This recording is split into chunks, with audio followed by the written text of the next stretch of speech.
The first game I want to talk about, number 15, Kansas State is a 5-point favorite on the road at Missouri. This game carries an over-under of 48 points, kicks off at noon Eastern on the SEC Network. Now, I just said there's no weather impacts, but I am going to preface this with there is a small sub 30% chance of rain here early in the week. Of course, that'll change by the time Saturday gets around. And the movement so far in the market has favored Kansas State, pushing it up from a very brief -2.5 opening mark. Now, if you join the Lines free Discord server, I usually push this later, but I'm going to push it now. You've got a pretty good number on Kansas State because I did bite at a number that is no longer actionable. But if you're in our Discord server, you would have gotten a push notification and been able to jump on that when I did. Missouri, on the other side, they're off to a questionable start. They beat Middle Tennessee 23-19. It seems that the Blue Raiders are always kind of that pesky team, but they didn't need to score 48 points or whatever they did on Miami last year to make this a game.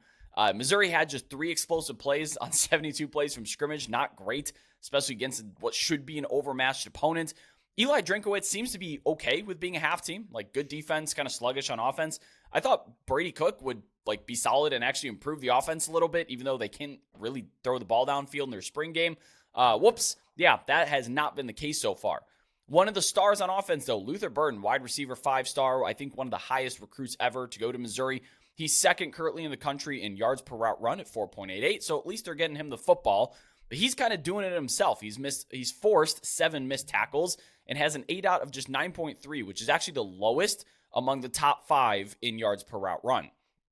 The Tigers are pretty good when they pass it. They found success. They're 17th nationally in passing success rate through 2 games against questionable opposition. But the thing is they don't pass it. They like to line up and run the football. They're 121st in passes per game with just 24. And some of that was like a product of playing South Dakota as an FCS opponent, run the ball out, try to just get away with the win instead of airing it out. I get it, I suppose.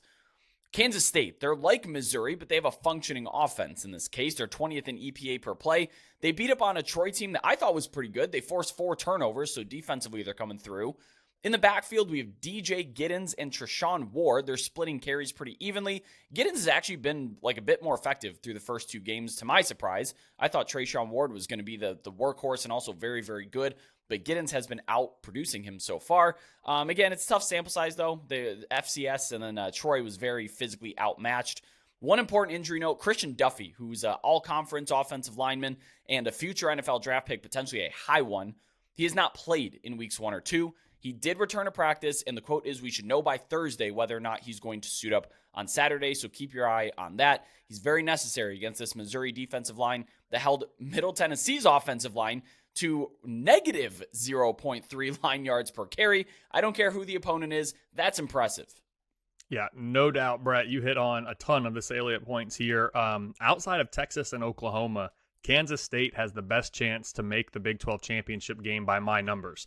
The game at Texas in Week 10 is the only game all season in which I make the Wildcats a projected underdog currently by the current set of numbers. So I have Kansas State -9 in this one. It's a 74% win expectancy.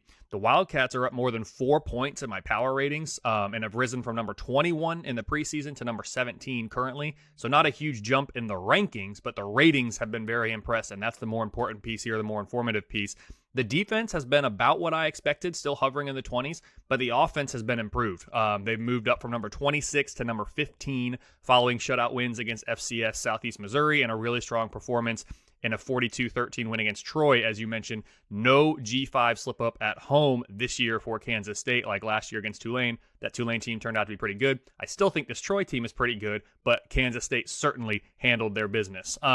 While this is the first time the Wildcats have had to go on the road this season, I have Kansas State with the best 2 units in this game, and I do expect them to get the job done. Despite a 2-0 start, the model hasn't been super impressed with Missouri. The Tigers have been downgraded nearly 3 points in the ratings and have fallen from number 38 to number 51. So you can see they actually had less rating movement, but much more ranking movement. That's because the farther down in the ratings that you get within those, or farther down in the rankings that you get, the smaller and smaller those margins are between the ratings of these different teams. So down 13 spots, even though that's only 3 points. Kansas State was up 4 points, only 4 spots. So opposite from Kansas State, this Missouri offense has been about what I expected, and it's the defense that has struggled a little bit more. You touched on this. They've fallen from number 20 to number 30 nationally. So it's still a really good unit, but I just don't think in this game, good is going to be good enough. The Tigers' chance to go bowling has decreased from 63% in the preseason to now a 50-50 proposition. Wow. So, I mean, part of playing in the SEC, right? And it's only going to get harder as Texas and Oklahoma come in and they get rid of the divisions where Missouri's been in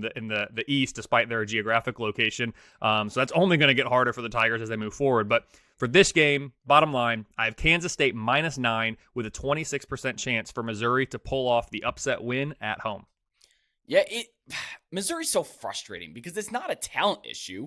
They're 24th this year in a 24/7 Sports' team composite rankings. I know that's based primarily on recruiting. Guys don't always develop like that, but I do think it comes down to a philosophy issue in which they could be a lot better and a lot more dangerous. But, I say that what's going to happen is they're going to give Georgia or, Tennessee or something a real tough game later in the year, despite not showing out very well against Middle Tennessee.